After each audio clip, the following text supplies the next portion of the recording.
Standard 5th, Subject EVS 1, Chapter 23, Infectious Diseases and How to Prevent Them.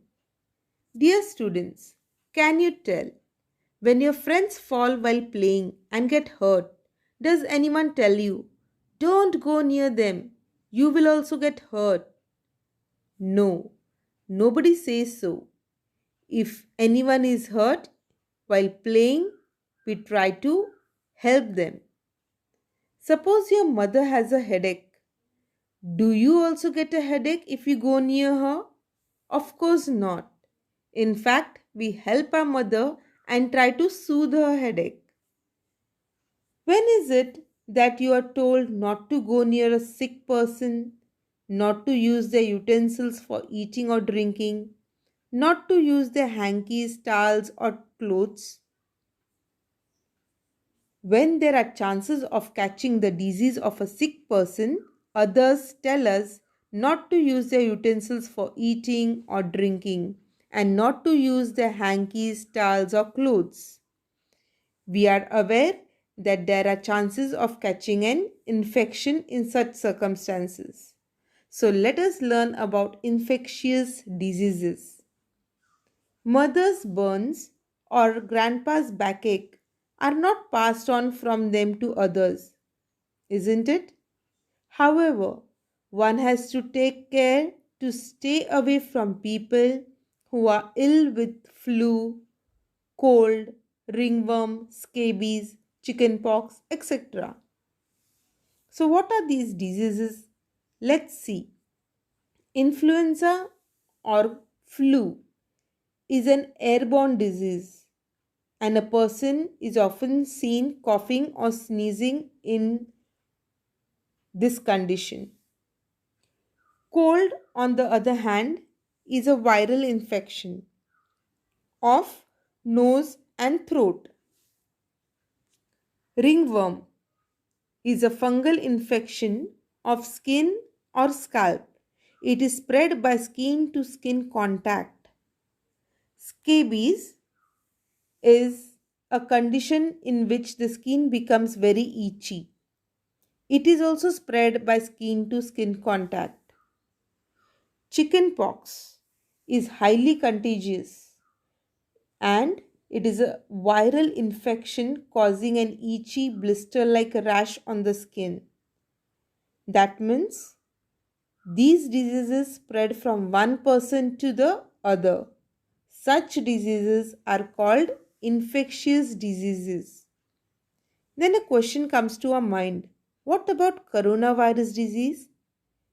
Yes, coronavirus disease, that is COVID-19, is also an infectious disease caused by a newly discovered coronavirus. So, what causes these diseases? They are caused by microorganisms. Every infectious disease is caused by a specific microorganism or germ. When the germs of a particular disease enter the body and begin to grow, the person gets the disease.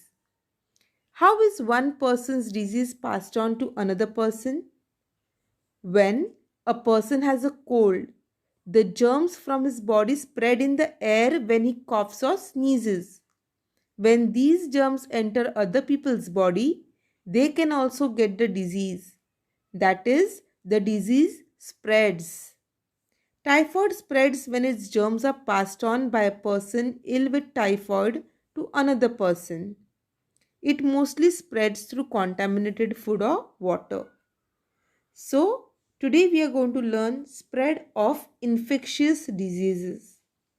What are the different ways in which infectious diseases spread? They spread through air, water, food, or even through insects. Let us begin with the first one, that is spread of disease through air. The germs of a disease like influenza are present in the spit or saliva of the person who has the disease.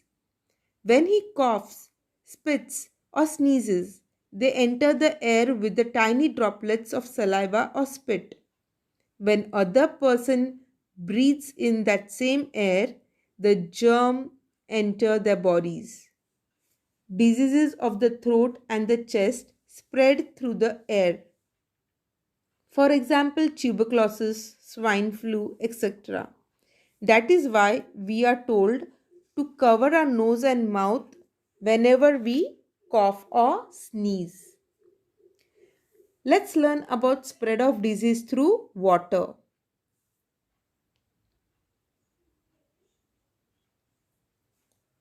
What different activities are going on in the given picture?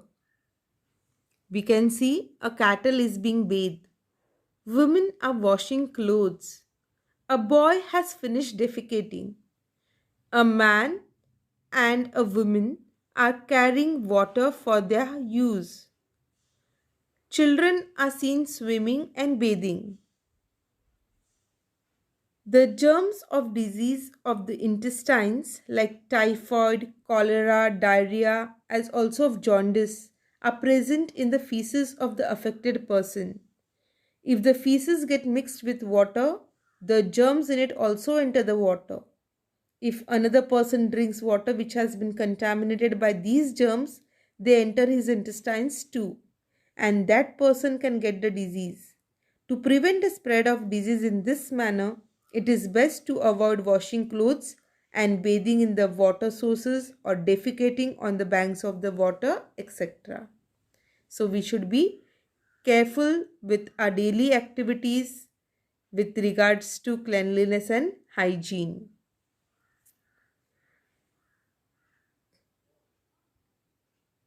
It is our responsibility to prevent the pollution of public sources of water. Now let's learn about spread of disease through food. Can you tell? What do you see in the picture below? We can see that food is left uncovered. Table is unclean because leftover food is lying there. Man serving the food looks unclean. And also rat is seen nibbling at sweets. There is lack of cleanliness all around. You may have heard a number of people getting gastro or diarrhea after eating contaminated food at a function. Diseases spread through food also. This is also called food poisoning. So you can see here a feast on an open ground.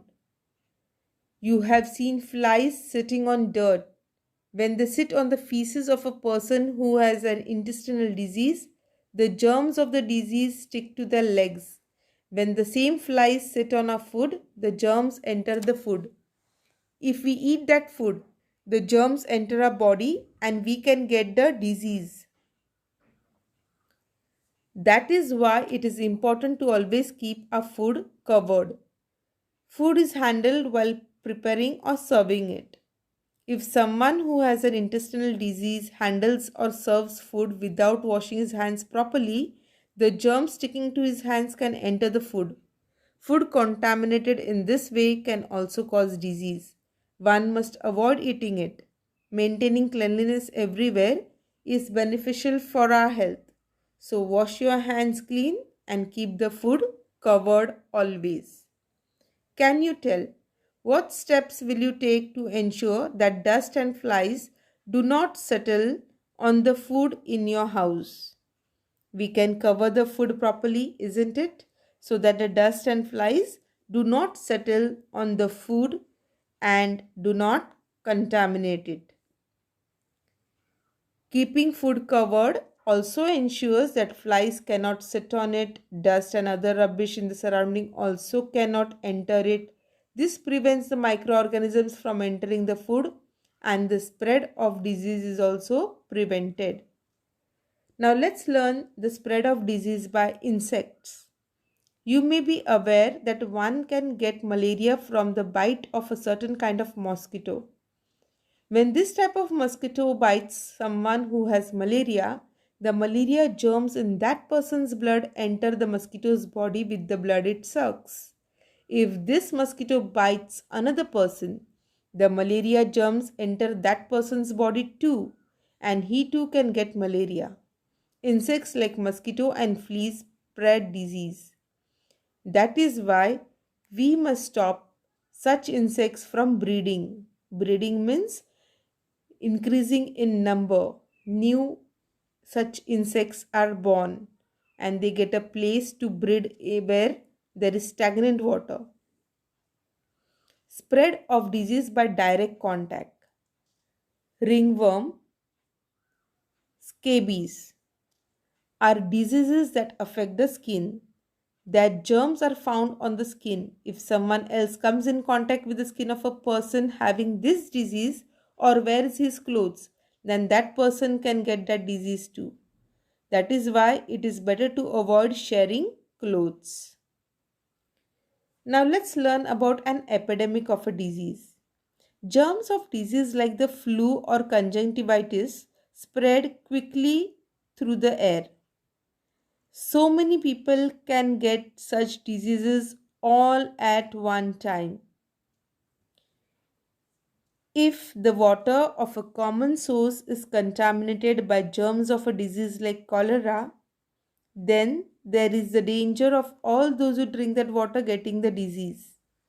If at some place mosquitoes breed in large numbers, then many people there can get malaria. When many people in one area get the same infectious disease all at the same time, we say that there is an epidemic of the disease. Right now, we are going through corona pandemic. So what is the difference between an epidemic and a pandemic? An epidemic is a disease that affects a large number of people within a community or a region, like epidemic of cholera, typhoid, whereas pandemic is an epidemic that spreads over multiple countries or even continents. Like the coronavirus is a pandemic. It has affected people all over the world. So this way there can be an epidemic of a disease. Air, water, food and insects are the mediums through which diseases spread. Hence, if everyone takes care to ensure that the germs do not enter our food, water or air and to prevent the breeding of insects that spread disease, it is possible to prevent a disease from becoming an epidemic. For this, it is important for all of us to make cleanliness a habit. Now let's learn about prevention of infectious diseases. Can infectious diseases be prevented? Yes. So can you tell why should you not go to school if you have conjunctivitis? Okay, conjunctivitis is also called as pink eye. So why should one not go to school? Conjunctivitis is caused due to germs. These germs can spread from an infected eye to others' eyes also. We should not spread this infection to other children in the school. Moreover, our eyes too need rest. They should be taken care of. Hence, you should not go to school if you have conjunctivitis. To prevent diseases from spreading through water, it is purified at the waterworks. In smaller towns and villages, bleaching powder is added to community sources of water to kill the germs and make the water safe for drinking. When there is an epidemic of gastro or jaundice, people are advised to boil water before drinking it. To prevent mosquitoes from breeding, we must ensure that there is no stagnant water in the surroundings. Stagnant means not flowing water, still in one place. And since it's not flowing, it becomes dirty also and it starts giving unpleasant smell. So you should avoid such stagnant water in your surrounding because mosquitoes breed in such places. But if that is not possible, insecticides have to be used. Thus, diseases like malaria can be prevented. People who have a serious infectious disease like tuberculosis or swine flu are quarantined. Quarantine means kept away for a period of time from others to prevent spread of that particular infectious disease. Like right now, people who are suffering or infected with coronavirus are quarantined for a period of time. So, there are separate wards in hospitals for people with infectious diseases. Clothes and utensils used by the patients are washed with germicides. The spittle of a person who has tuberculosis is collected in a vessel and covered with a germicide like phenol. Such precautions help to prevent the disease from spreading to others. To prevent the spread of diseases through air, people should cover the mouth when sneezing or coughing and avoid spitting in the open.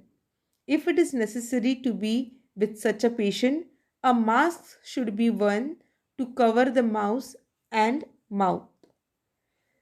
to cover the nose and the mouth. If someone in the family gets an infectious disease, the government health department should be informed so that necessary steps for preventing the spread of the disease can be taken. So if all the steps are taken, then infectious disease can be prevented. Now let's learn about vaccination. When there is an epidemic of a disease, does every person in the area get the disease?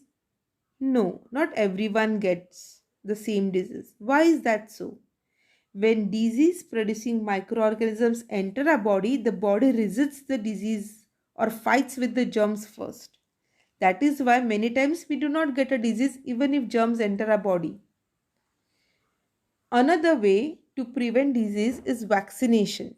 Our body develops resistance to a particular disease if we are vaccinated against it. Soon after a baby is born, she is given the tuberculosis vaccine. When the baby is 1.5 months old, she is given vaccinations against diphtheria, whooping cough, tetanus, and polio. 2 more doses of these vaccinations are given in intervals of 1 month. The vaccines for diphtheria, whooping cough, and tetanus are combined into a triple vaccine (DTP) and given as an injection. The polio vaccine, on the other hand, is given orally. Now let's learn in detail about public health services and the facilities given by them. To prevent the spread of infectious disease and epidemics, health and community welfare programs are undertaken at the national level. Community programs for vaccination are also undertaken as part of national health schemes. Children are given the vaccines by trained people. Special camps are arranged for this purpose. Primary health centers have been established at the village level. There are also facilities like mobile dispensaries, ambulances, and a welfare fund for the disabled. Services like the examination of urine and blood, X-ray, ultrasound, and other scans are also available through the health programs. Thus, patients can get the service they need without delay. People are also educated about the right methods of handling drinking water and food. They are urged to maintain cleanliness in the surrounding. It is now forbidden, means prohibited by law, to spit in a public place. The purpose of this ban is to prevent the spread of diseases. Mass media are also used for raising public awareness about health and hygiene issues. So you can see public awareness programs being telecasted on TV. Do you know? At one time it was believed that diseases are caused due to the anger of gods, evil spirits, or due to black magic. The remedies prescribed for these were also inhuman. However, science has shown that diseases are caused by microorganisms, and these beliefs are false. Microorganisms are a kind of living things. All microorganisms do not cause disease. Some microorganisms are useful to us. They bring about the conversion of milk into yogurt and the fermentation of the batter for idlis, dosas, etc. Always remember, cleanliness, a balanced diet, and vaccination are essential for the prevention of infectious diseases. What we have learned: Diseases caused by microorganisms are called infectious diseases. Every infectious disease is caused by a specific microorganism or germ. Infectious diseases spread through water, food, or air by direct contact or through insect bites. If care is taken to prevent germs from entering the body, the spread of disease can be prevented. If many people in a place get a disease at the same time, it is called an epidemic. Vaccination is an excellent method of preventing disease. So this way we have completed our chapter. Hope you have understood and gained knowledge on the topic infectious diseases and how to prevent them. Do read the chapter from your textbook for a better understanding. Stay safe, keep learning, and thank you.